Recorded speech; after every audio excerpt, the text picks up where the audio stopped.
Thanks everyone for coming, especially for this year's, I'm just welcoming everyone for this new year's New Voices in Fiction reading with Chinelo, Okparanta, whom we are all very delighted to have with us tonight. So let me tell you a little bit about Chinelo Okparanta, whom I met last year. We did an event together, which was a really great event in San Francisco for the Litquake festival, literary festival. So that was great. And she was the loveliest person I met there. She was born in Port Harcourt, Nigeria. Well, she lived there until she was 10. When she and her family moved to the U.S., she is a graduate of Penn State and also received her master's at Rutgers and her MFA from the Iowa Writers Workshop. She is the author of the story collection Happiness Like Water, which is wonderful, and the novel Under the Idolatries, which is even better. Each of them are New York Times Book Review Editor's Choice. Her honors, among many, include an O. Henry Prize, 2 Lambda Awards in fiction, and finalist selections for the New York Public Library Young Lions Award, the Caine Prize, the Rolex Mentor and Protege Arts Initiative, among others. Her short stories have appeared in magazines including Granta, The New Yorker, and Tin House, and currently she is a professor of English and creative writing at Bucknell University. I'm sure a lot of us are still in a kind of fugue state. I know I am. I can't help but talk about it. But in avoiding the news yesterday, I chose instead to reread some of Chinelo's fiction. And it reminded me of how art and fiction can become both a stabilizing and a destabilizing lens for us to see the world we live in. It is destabilizing because it challenges what we think we know, and it shows us an ugliness that is overwhelming and indefinite and even absurd and completely irrational. It's destabilizing in that way. But in the work of a talented and a wise artist, that lens can also be stabilizing in the way it maps out our humanity for us and helps us make sense, at least in part, of things that feel beyond our understanding. And Under the Idolatries, for example, is a novel that traces the path of a young Nigerian girl whose life is upended by the Civil War, who at a young age loses her father, is abandoned by her mother, and sees a kind of carnage that a person of no age could probably process. And amid all this, she finds love with a girl her age who is equally damaged and equally adrift, and now she must navigate the complexities of these strange new emotions alongside the complexity of society's brutal intolerance of it. And it becomes another war altogether between herself and the people who claim to care for her. And how Chinelo traces this path, I found it was tender, it was devastating, it was enlightening, and it was profoundly readable. And it helped me yesterday. So please help me welcome Chinelo Okparanta.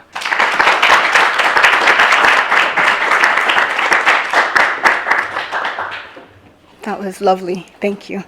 Well, I'll read for you a short story that is actually not part of any of my books.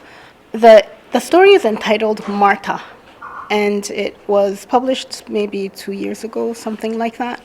And the reason I wrote it, I think that always helps to contextualize the story, is that I was in Iowa at the time, or this was shortly after I had left Iowa, but I was thinking back to my time in Iowa, and I had this friend who liked to go running in cemeteries, right? And I thought, no Nigerian would ever go hanging out in a cemetery. Like, who does that, right? There are dead people in there. And for us, culturally, there are just too many superstitions related to just hanging out in the cemetery. And over time, I came to find out that you guys, like many Americans, like to hang out in cemeteries for fun. And so I thought, well, why would a Nigerian ever do that? Like, why would anybody in Nigeria ever just hang out in a cemetery? So I tried to figure out under what circumstances, and it came to me that it would have to be children because children do children kinds of things. And there would have to be a practical reason, because there would have to be a practical reason for a Nigerian to be in a cemetery. And so I wrote this story, which is to say that, because there was a time when a woman asked me, so this is what Nigerian children do for fun? And I said, no, this is what American adults do for fun. It's just fiction, but the preoccupations of the children that I have put in this cemetery are actually real. These are what Nigerian children and Nigerian adults think about. Some of them, not all of them, I can't speak for all. But it's interesting these days. It seemed for a while that the Western community sat comfortably and watched quote-unquote disasters in places like Africa. And it's interesting these days to think of the fact that now places like Africa are sitting and watching quote-unquote disasters that are happening in America. And it is sad because for me, like I said, I am hopeful, because it's a scary thought to think of the day when the whole world, all the world is falling apart, right? It is nice to have that little bit of the world that is not falling apart. Maybe one day all the world will not be falling apart. But in any case, Martha. There are 6 of us. We are gathered in the cemetery where the tombstones rise low. We are loafing and loitering. We are chattering among ourselves. We are lions and lionesses, and the cemetery is our den. At first, it is raining, so we watch the deep dents of the concrete slabs fill with rain. And when the rain dies down, we simply trace the yellow weeds with our eyes. Yesterday, we did not gather by the tombstones for long. The crowd of people came, singing, moaning loudly, all dressed in gray and black. The men lifted their shovels and held them above the earth. They dug a shallow hole and lowered the coffin into the hole. We watched from our hiding places among the orange and mango trees. We whispered at the slightness of the box, a simple wooden rectangle, its lid flapping gently, appearing not to have been sealed. We'll make it easy for us, Bumi said. Better than easy, Ayo replied. Today we have settled down on the new grave the way we always do. Marta, the tombstone reads, and though we have not the slightest idea who Marta might have been, we have commenced to telling her story. In Chika's version, Marta is a woman who goes to America to attend university but ends up cleaning the toilets and scrubbing the floors of old white people in places called nursing homes. Because that's what happens to all Nigerians who go abroad, Chika tells us. Haven't you heard? And of course, we all have. That's not how it goes, Bumi scolds. If that's not the way it goes, then how does it go, Chika asks. Marta doesn't go to America, Bumi responds, as if Marta were a close friend of hers. Of course she goes to America, Shola says. Everybody and their mother eventually goes to America. No, Bumi says indignantly. Not Marta. Marta does not go to America. You have to start from the beginning and tell it the correct way. Well, you tell it then, Chika says. Not far from where we sit, swaying by the grove of orange and mango trees, is a makeshift swing, 2 thick ropes connected to a flat wooden board. I imagine swinging now. The sun still hangs bright in the sky, but I imagine that it has already gone down, that we have finished with our work, that the fireflies are roaming and I am chasing them with my eyes. Bumi smiles. She clears her throat and begins the story again. A story, she says. Story, everyone responds. Once upon a time. There was once a young girl named Marta who was the most beautiful across the 7 rivers. Did she live in the river like Mamiwata? Tobechuku asks, laughing at his own joke as if he doesn't make this same joke every time Bumi mentions across the 7 rivers. Ayo turns to Tobechuku and gives him a high five. We girls sigh loudly, roll our eyes at the boys. Okay, Tobechuku says finally. He adjusts his oversized baseball hat. We're sorry. Please continue, he says. Bumi begins again. In the village somewhere between Igbo and Yoruba land lived a beautiful young girl, the most beautiful across the 7 rivers. Her name was Martha. What does Martha even mean? Shola asks, fidgeting absent-mindedly with her dangling gold earrings. You see, Chika says, that's exactly why she should go to America. Her name is Martha. It's the kind of name that people in America have. There's nothing especially American about the name I want to say. And I want to say that people in Nigeria have that name too. But before I open my mouth to say it, Bumi speaks. Doesn't matter what Martha means. All you need to know is that that's her name and no America involved. Okay, go on, Chika says. Martha was so beautiful that men from over 50 villages gathered day and night to ask her hand in marriage, Bumi continues. What I'd like to know is if Martha was Yoruba or Igbo, Ayo says. What does it matter to you? Chika asks. Maybe her mother was Igbo and her father Yoruba. That happens all the time these days. Like if you and Ayo decided to get married, Tobechukwu says, winking at Ayo. Ayo blows a kiss to Chika in the air. To Fiakwa, Chika exclaims. That's the last thing I will ever do, she says, though we all know that she does like Ayo. Okay, Ayo replies, no problem, no big problem at all. He speaks in mock serious pidgin with an artificial raspiness as if he were suddenly a man. You turn down my love for you, no big problem at all. Chika laughs, the rest of us do too. After a moment, Tobechukwu squints and he wrinkles his nose as if he can see or smell a new question in the air. What I want to know is how old was Martha when these men were coming, he says. Old enough to be married, Chika responds. Martha was 16 years old, Bumi says. Only a few years older than us. It is true, we are mostly 11 and 12, and only Bumi is 13. People don't get married that early, Ayo says. How would you even know? Bumi asks. Maybe mostly they don't, but I bet you sometimes they do. All right, Tobechukwu says. Go on, hurry up and continue. And Bumi does. Every evening, just before sunset, 100 men would line up outside Martha's family's compound, men dressed in their traditional garments, abadas, shokoto, Igbo chiefs in their gold ishagu, all of them offering Martha's father a herd of cows, a portion of land for her hand in marriage. Martha would start at one end of the line, and as she walked up to the other end of the line, she would eliminate men. She didn't like any of them, Chika asks. She didn't like any of them, Bumi says. Did she have to get married, Shola asks. All girls have to get married, Bumi says. Why, Chika asks. Tradition, Bumi responds like a verdict, like something she has heard somewhere in school or from grown-up talks. Tradition can't be the reason why girls have to get married, I start to say, because for one thing, I've heard the grown-ups myself, and the only thing I've heard them say about tradition is that tradition is fading away. For another thing, my mama is always saying that these days girls should marry only if they're able to find themselves really good men, like my papa. Which basically means that girls don't even have to marry. But Bumi ignores a little that I have said, so I don't say the rest. Every day for months, Martha eliminates her suitors, Bumi says, and the next day more men line up.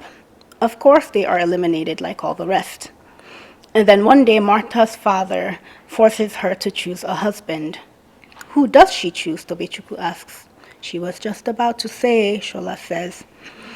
Martha chooses the most handsome of the men, Bumi says, who is also the man that presents her father with the largest portion of land and the greatest number of cows. And before you can even blink your eyes, they plan a huge wedding. She opens her arms wide to show the size of the wedding, and abracadabra, she snaps her fingers. Martha is suddenly a married woman. Then they all lived happily ever after, Ayu says. No, silly, Bumi says. If they all live happily ever after, then why is Martha dead? I forgot about that part, Ayo says, all wide-eyed and feigning surprise. So what happens to her then? He's a little less wide-eyed now. Well, the day after her marriage, she packs her things to go to her husband's home. That's the way it is, you know. The wife always moves into the husband's home, Bumi says. So they're on this journey to get to the husband's home. That's when all the strange things begin to happen. You see, Martha's journey to her husband's village is a long one. They set off on foot on a 13-day journey. On day number 1, they leave. Everything is wonderful and just as to be expected. On day number 2, they make a stop during which her husband runs into the bushes, and when he returns from the bushes, Martha notices that her husband's voice is not as tender as it had been before he went in. It is coarser, as if he is angry now, but still, he acts the same husbandly way toward her. He holds her hand, for example, and so she ignores the change. Is everything okay, she asks. He nods his head, saying that everything is just fine. And then what? Shola asks. I was getting there, Bumi says. She clears her throat again. She continues. A couple of days go by where nothing really changes. Then on day number 5, her husband runs into the bushes again. And when he comes back, she notices that there are patches on his head where his hair used to be. Is everything okay? Martha asks again. And again he nods, saying that things are just fine. More days go by. And then what? I ask. All around me, Shola and Chika and Ayo and Tobechuku are now serious and listening. I can tell that they also want to know. On day number 8, Martha's husband runs into the bushes, Bumi says. This time when he returns, there is nothing where his ears used to be. Oh Lord, Chika says. Disgusting, Tobechuku mutters. Shola and Ayo and I shudder. Bumi cocks her head and raises a brow, which tells us that she is satisfied by the effect of her storytelling. We have responded in the desired way, and she approves. Martha becomes terrified. Is everything okay? She asks again, but this time there is no answer. Of course there is no answer, Shola says. He has no ears to even hear the question. She should run away from him, Tobechuku says finally. She doesn't know where she is by now, silly, Bumi says. Anyway, it turns out that her husband keeps going into the bushes to return all the body parts that he borrowed before he went to Martha's village. You see, none of his body parts were his own, not even his voice. And now Martha looks around her and cannot recognize her surroundings. Her only choice is to follow him and hope that someone in his village will save her from him. Meanwhile, things get worse. On day number 11, her husband loses his arms and his legs and begins to crawl on the earth like a tortoise. Martha cannot look at him anymore. She starts to cry, but she has no choice but to continue following what remains of the man. On day number 13, they arrive at her husband's village, and what does she find? She finds that everyone in the village is just like him, Shola says. Exactly, Bumi says. But more than that, Martha sees that she has been brought back by her husband, not to be a wife, but to be food for the village. The butcher knives are all ready to welcome her at her arrival, and so are the cauldrons. But how do they even wield the knives if they have no arms? Chika asks. Never mind that, Bumi says. You just have to believe me when I say it. Besides, it's just how the story goes. They cooked her and they ate her? Ayu asks. He is staring bewildered at the tombstone. No, Bumi says. Excuse me. No, Bumi says. You see, Chika interjects. This has to be America. This is where that kind of stuff, that nonsense happens. People losing body parts and changing and becoming something other than themselves. People don't lose body parts in America, I say. I've never heard of it. Plastic surgery, Ayu says. They lose body parts that way. Maybe Chika means plastic surgery, Ayu says. No, Chika says, I mean something more serious than that, like the professor. Sorry, professors. Remember the story of the professor? What professor? Shola asks. What do you mean, what professor? Tobechuku says. She's talking about the man who went to America and became a professor, but not just a professor, a wicked professor. It's almost the same thing as Martha. A man marries a woman, takes her on a journey to America, and when he gets there, he starts to change, becomes wicked, and starts beating up his wife. Only one day she packs her things and leaves, Chica continues, but then he calls her, asking her to meet him and talk. And when she shows up, he pulls out a gun, just pulls it out right there and shoots her to death. And afterward, he shoots himself to death too. Mama and Papa were talking about it when it happened. There was also another one, but this other one, he only shot his wife. He didn't bother to shoot himself. I heard about it, Ayo says. Men are always going to America and killing their wives, Chica says. It's like something snaps in their brains in America, Ayu says. Igbo men, anyway. Hold on, Tobechuku says. Just what do you mean by Igbo men, anyway? Well, have you heard of any Yorubas or Hausas killing their wives in America? Tobechuku starts to answer, but he does not come up with any Yorubas or Hausas examples. Ayu says. You see, I'm right. It's like the Igbo men go there, and after cleaning toilets and mopping floors of the white people, and after answering yes sir, yes ma'am to the white over and over again, something snaps in their heads, and they're no longer themselves. They take it out on their wives. I'm sure the professor had to clean toilets and mop floors and act like a servant to some white person before he was finally able to become a professor. I'm sure all of that was the reason he became no longer himself. Maybe it's just the food in America, Tobechuku says thoughtfully. Maybe it could happen to anyone. All that sugar maybe messes with the brain. And then before you know it, or maybe it's all the snow, Chica says. Or maybe it's in the air, Shola says. But it's always the Igbos, Ayo responds. Then maybe it's Biafra, I say. This time it is I who repeats what I've heard the grown-ups say. Biafra? Bumi asks. What is Biafra? Chica inquires. The war, I say, even though I don't know very much about it. I say it anyway because I've heard my mama and papa talk about it, because I've heard them say how the Igbos suffered the most. Maybe it's because of all the suffering that Igbo men went through in Biafra. They all stare silently at me. All of those are just silly excuses, Tobechuku says finally. Never mind if it's always the Igbos, doesn't matter. Just let's get on with the story. There's another silence before Bumi continues. Well, just before they're about to snatch her and butcher her, Martha sees a giant bird above her. She sings up to the bird, sings so beautifully that the bird stops and listens. She carries on singing, telling it the story of her journey by way of her song. The bird listens.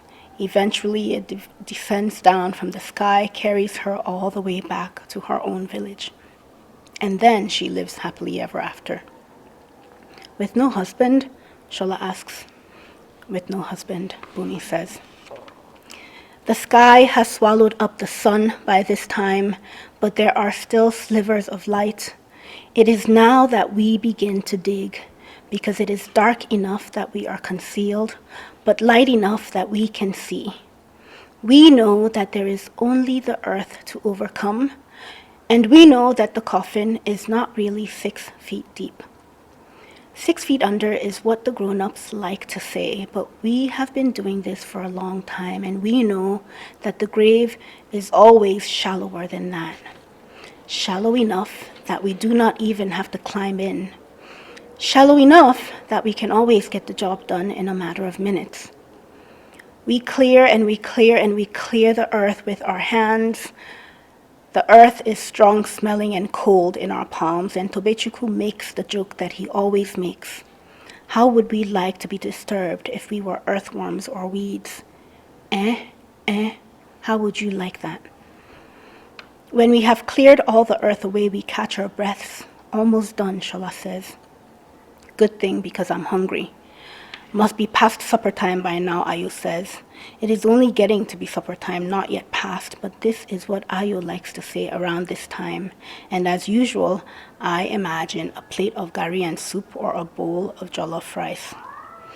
Bumi knocks on the coffin to announce our arrival. Knock, knock, who's there? Martha, Ayu responds in a girlish voice. When we have opened the lid, we do not pause to take her in with our eyes. We bow our heads and hold our breaths as if we are in church about to confess our sins. And just as quickly as our heads are bowed, we spring into action, our fingers going where they always go, ears, neck, wrists, and pockets. The earrings are gold, or at least we imagine that they are. The necklace as well. Marta's skirt pockets are empty, but it is always worth a look because sometimes we have found naira bills or dollar bills or even euros. This time the necklace is mine, Chika whispers loudly, because of course she is keeping track. We are all keeping track. Last time there was a watch and it went to Ayo, and the time before that a necklace that went to Bumi. Shola has been waiting for her own necklace for some time now, something to match the earrings she got a while back, the earrings that she is wearing now. And I have been waiting for earrings of my own. I snatch them. Everyone knows they're mine. Maybe they're made in America, I ask. Maybe, Ayo says, and the rest of us agree. The last time a man had been buried with a baseball cap. Ayo's baseball cap now. We'd all read the tag together. Made in America, it said. Better we don't go to America and become something other than ourselves, Chika says. Better this way when America comes to us. There's not much else to take from Marta other than the jewelry, and so we replace the lid. We shift the earth, heaping it hastily so that it is once more covering the wood of the coffin. We stand and we stretch and we dust ourselves off with our hands. Now we are running out of the cemetery onto the road leading down to our row of houses. First, Ayo and Bumi will leave us because their house is the first one we reach where the road turns. Next will be Tobechuku and Chika, and then Shola, and finally, me. We are running, and now we reach Ayo and Bumi's gate. We catch a glimpse of their mother, a shadow of a woman, but we recognize her shape, and we recognize her voice, a sound like the voices of our own mothers, scolding, asking, "Why are you coming back so late? Where have you been all this time? Tomorrow is a school day. Hurry up and eat so that you can get ready for bed." We hear the voice of the shadow woman even though we have now raced past. Now we are at Tobechuku and Chika's gate, and then I am waving goodbye to Shola at her gate. In the distance, I can see my own gate, and I can see the gravel of the driveway shimmering on the ground near our car. In the coming days, our mamas and papas will see the items that we have pillaged. They will ask us about them, and we will tell them the truth. Gifts from the dead. They will shake their heads at us. What nonsense, they will say. But they will leave it at that. We will continue to gather at the cemetery, to pillage the graves, to run from the cemetery to our gates and then to our homes. Our laughter will ring out brightly in the night like fireflies illuminating the dark. Thank you.